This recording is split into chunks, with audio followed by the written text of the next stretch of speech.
امتى الفيلم باب؟ لما بيومي فؤاد ظهر.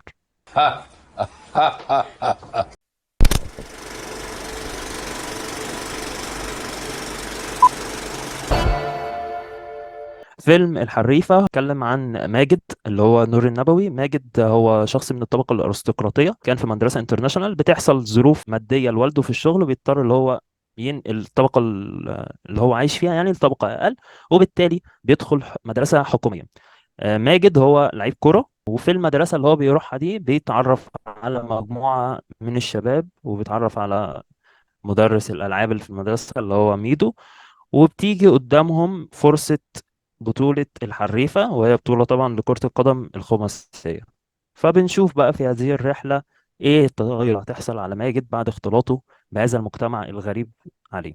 هو من بطولة مجموعة من الشباب، نور النبوي وأحمد غزي ونور إيهاب، ومعانا عبد الرحمن محمد واحمد حسام ميدو. الفيلم موجود في السينمات، وهو من اخراج رؤوف السيد، وتقريبا دي اول تجاربه السينمائيه، ومن تاليف اياد صالح اللي كان مؤلف الكتيبه 101 وشارك في كتابه الاختيار 3. السلام عليكم. ازيكم يا شباب؟ عاملين ايه؟ يا رب تكونوا كويسين كده يا رب.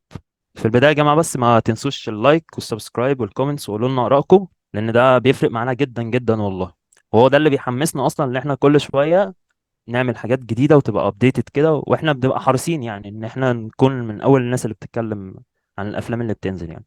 فدعمكم بيفرق جدا جدا جدا معانا. هل الفيلم جيد ولا مش على قد المستوى؟ انا ما كنتش متحمس خالص للفيلم ده، وخليني اكون صريح معاك، يعني انا كنت متوقع له الفشل، لكن الصراحة ان الفيلم فاجئني جدا جدا جدا، والفيلم كسبني. يعني انا النهارده كنت قاعد في السينما، البودي لانجوج بتاعتي مش مهتم بالفيلم. بعد مرور الفصل الأول وقرب نص الفصل الثاني، أنا اتعدلت في قعدتي للفيلم. الفيلم مم. عرف يكسبني. طب تجربة شبابية تستحق جدا جدا التقدير والاحترام، وتستحق جدا الدعم لتكرارها. أول حاجة، وهي نقطة القوة الأكبر في الفيلم، السيناريو. لان السيناريو ذكي جدا جدا. اول حاجه، الفصل الاول في الفيلم هو عرفني ماجد ده حياته عامله ازاي، عرفني بالمشاكل اللي هو بيمر بيها. تاني حاجه، لما الفيلم خد البطل بتاعنا ورماه في عالم جديد خالص عليه، وانا بحب النوعيه دي جدا من الافلام لانها بتخلينا نشوف العالم ده من منظور البطل، وبتخلينا كمان نشوف منظور العالم بشخصياته، اقصد يعني في بطلنا ده. الفيلم كان ذكي جدا في الحتة دي، وهو ده اللي خلاه ممتع. ميزة السيناريو انه دايما بيحط عقبات للبطل بتاعه. احنا عندنا رتم مظبوط جدا جدا، احنا بنقع في مشكلة مع ابطالنا بيعانوا عشان يحلوها. بعد ما بيحلوها بيستمتعوا بالفترة الفرح دي، وهوب على طول بنقع في مشكلة تانية، وهكذا. ده اللي بيخلي الفيلم ممتع. هو ده اللي خلاني اتعادل في قعدتي للفيلم. حتى في الحاجات اللي هو بيطرحها في احداثه، احداث محترمه جدا. مم. يمكن تقدمته، يعني تقديمه الحبكه مكرره، ما فيهاش اجتهاد، ما فيهاش تجديد. ولكن وانس اللي انا دخلت وانجرفت في الاحداث، لا انا اتشددت جدا، وكنت قاعد مستمتع جدا جدا. ان ما فيش حاجه اترمت في الفيلم خصوصا في الفصل الاول ما تمش استدعائها. على طول احداث الفيلم وتم استدعائها في الوقت المناسب. تصميم شخصياته جميل. الفيلم مصري، بيتكلم عن مشاكل شباب مصريين، شباب انت بتشوفهم في الشارع كل يوم، مش جايين من عالم تاني ولا كوكب تاني. مم. البيئة بتاعتهم، الظروف بتاعتهم، حالتهم المادية، حالتهم العاطفية، بيتكلموا ازاي، بيفكروا، بيحلموا ازاي. تاني إيجابية بالنسبة لي هو أحمد غزي، الممثل اللي بيقوم بشخصية الششتاوي. هي شخصية شبح، وأنا ما بحبش الأشباح، وشخصية سهل جدا إنها تنجرف في السكة يا خلينا نقول زميلي يا صاحبي، المزعجة. لكن احمد غزي كاريزما عالية جدا جدا. الولد في كل لقطة بيخطف الكاميرا من اللي حواليه. اداؤه مظبوط، ما فيهوش انفعالات زيادة عشان يوصل لك ان انا الشبح. لا، هو شبح شكله حلو.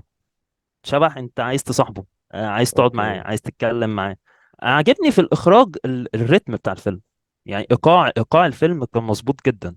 يمكن يعاب شوية ان الازمه بتاعت الفصل الثالث كانت اقل من ازمات الفصل الثاني، فكان اوكي. موضوع التصاعد جه عند حته ما بقاش تصاعد. مم.